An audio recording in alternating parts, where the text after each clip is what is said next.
Hey, welcome home, leadership friends. Today we're going to talk about identity and getting your goals. And we're going to talk about Bandura and Ed Mylett and a person that's a surprise. So listen in. Ideas that lock together identity determines what you get in life, what you think you deserve, small daily actions that compound into big success, hopefully right away in 2026 by reshaping how you see yourself.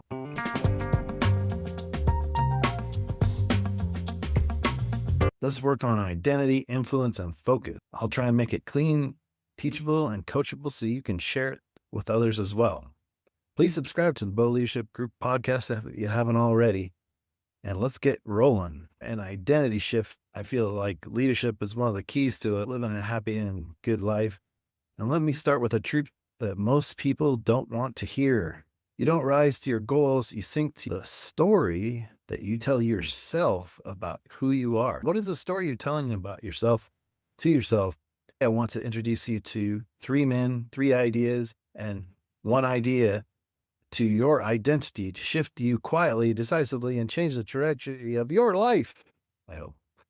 Not through hype, though, not through vision boards, through actionable small steps. Because if you make the steps too big, it's too hard to change. But through small steps, retrain your nervous system to believe you are the kind of person who wins, and you deserve to win. My leadership friends, the new concept, identity is trained, not declared. This is an Albert Bandura thing. And he talks about self-efficacy, and that's kind of why I decided to do this episode, because I thought that's great stuff I should share. And Bandura taught us that confidence does not come from affirmations. I like affirmations. I like cadences, but it comes from mastery experiences, small wins stacked over time. He found by studying people that didn't win, but had all the skills and confidence, that they needed to work on their identity and the way they believe about themselves. You act on the way into belief. Every small completed action stands as a signal to the brain. Like, how are you doing, buddy? Are you doing this? That's why getting up in the morning and doing exercise tells you a little bit about who you are and that you're working on yourself and you care about yourself. And that's another reason that the body should be a temple. But that's also how identity forms. And Ed Mylett, I've talked about before in his One More book, which is a nice way to look at little ways of one more thing, that little extra effort when you decide you're down. It's deceptively simple. Do one more rep, one more call, one more minute, one more I love you is one of the ones that touches my heart, because we don't say that enough to the people we care about, right? We're not necessarily going to hurt people in the greater world, but we'll hurt the ones we love. So dig deeper and give them some love, right? It's an insight that most people miss, at least some of the time. One More is not about effort. It's about identity evidence. You're giving yourself evidence every time you do something. You do one more, you cast a vote for your identity that you're the kind of person that does one more. You're the kind of person that should take the role. You're the kind of person that can make a difference in the world.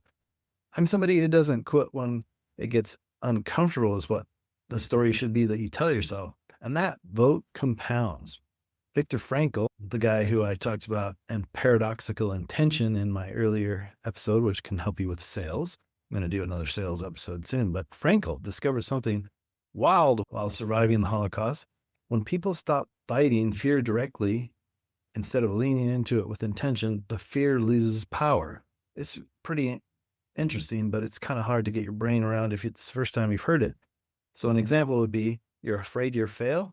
Intentionally fail and practice being bad for 5 minutes. Afraid of rejection? Intentionally collect 5 no's. Prepare yourself ahead of time to accept them. And that those no's are getting you closer to a yes. The paradox is when fear stops controlling identity, identity starts controlling behavior.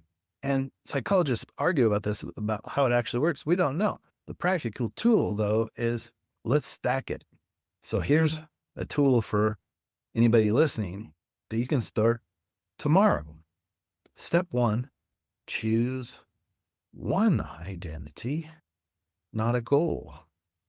Not, I want to make more money, which many of us do, and money helps us to do things. It gives us power and influence at times. but instead, I'm the person that finishes what I start. I'm someone who trains daily, even lightly. I'm a leader who makes the call I don't want to make. And then design a 5-minute win. Make it something too small to fail. It could be 5 push-ups, 1 outbound message, changing your inbound message, 1 paragraph written, 1 difficult conversation opened, or even saying, let's talk about it in the new year, that uncomfortable conversation, schedule a date for it. And that's Bandura's mastery principle. Step 3, add 1 more. When the timer ends, ask, could I do one more call, 1 more thing? Do I have 1 more in me?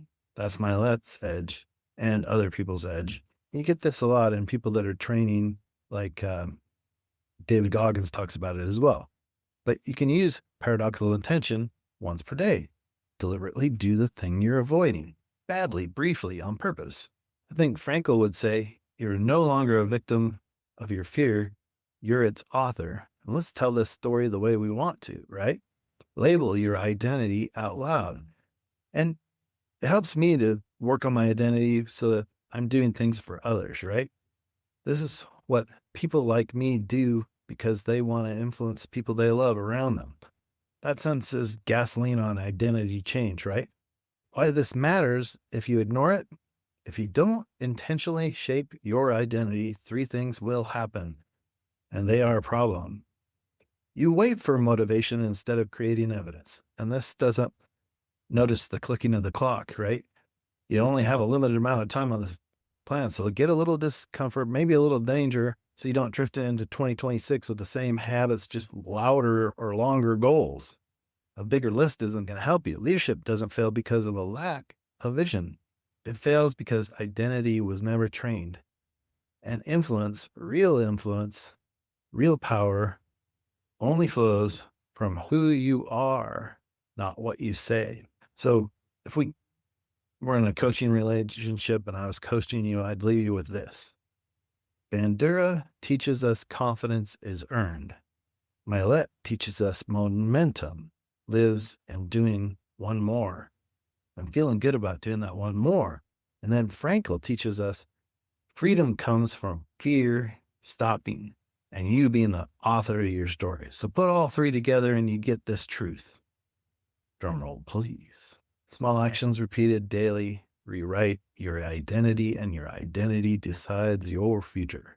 So empower your leadership and elevate your image with God in mind. Bless your week.